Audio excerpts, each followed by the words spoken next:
The winter sun barely clawed above the Mediterranean when the drums began. Across the narrow strip of sand north of Gandia, 8,000 Almoravid warriors beat their war drums in perfect unison, a rolling thunder that made the very pebbles tremble. Black litham veils hid every face but the eyes, and those eyes burned with the certainty of men who believed they fought for God himself. Behind them rose the sheer wall of Mount Mondúvar. To their left, the sea. To their right, more sea. Ahead, a thin white and red line of Christian knights who had no business still being alive. Rodrigo Díaz de Vivar, El Cid Campeador, sat his destrier at the center of that line.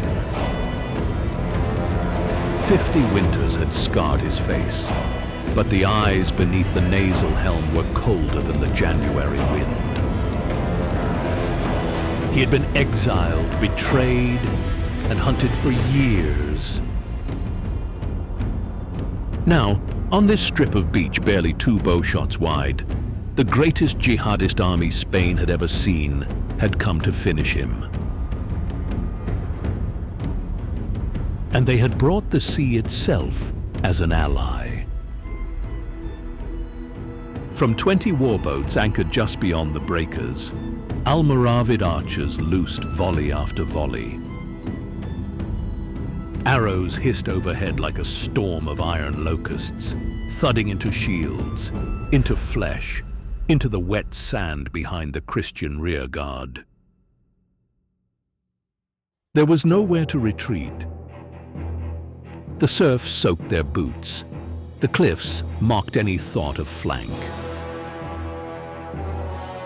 Muhammad ibn Tashfin had built the perfect trap.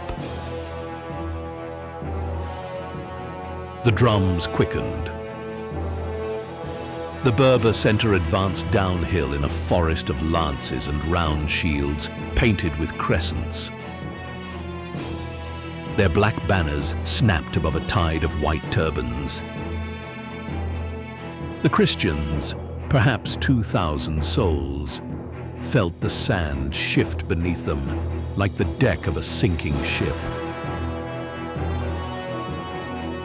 El Cid turned in the saddle. His voice cut through the arrow song like a blade.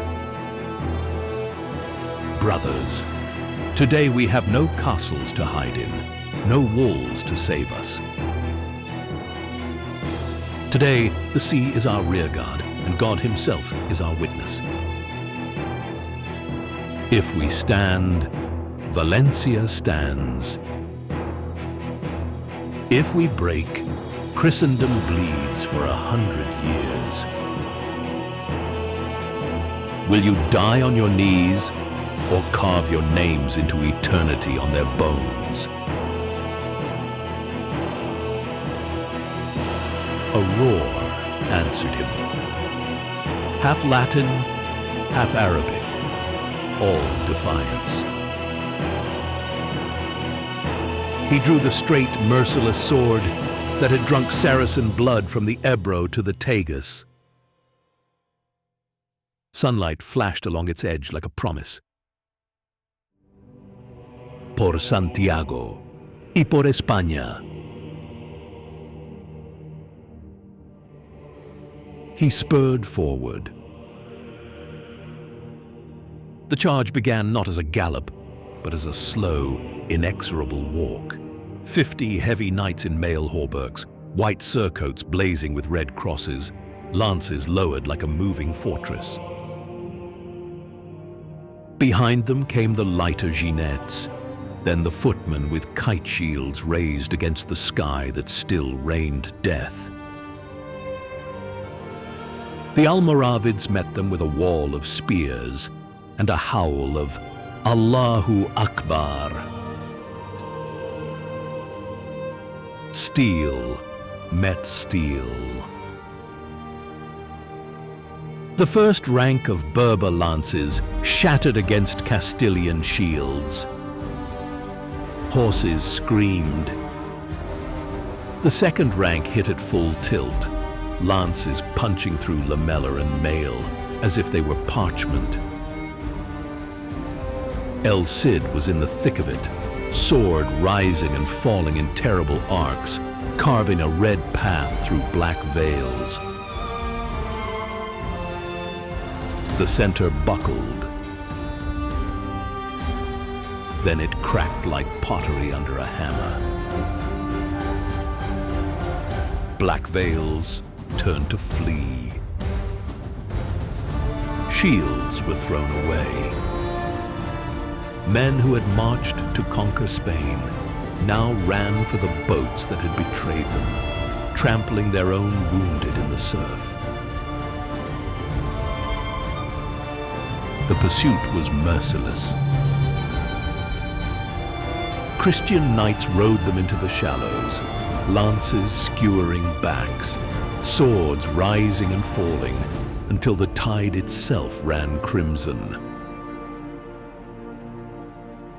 Hundreds drowned beneath the weight of their own armor. When the sun finally climbed clear of the hills, the beach of Bairén was a butcher's yard of black and white and red. The arrows had ceased. The drums were silent. And Rodrigo Diaz de Vivar, blood to the elbows, raised his battered sword to the sky and laughed, a sound like iron on stone. Valencia would stand for 5 more years. Spain would remember for 1,000.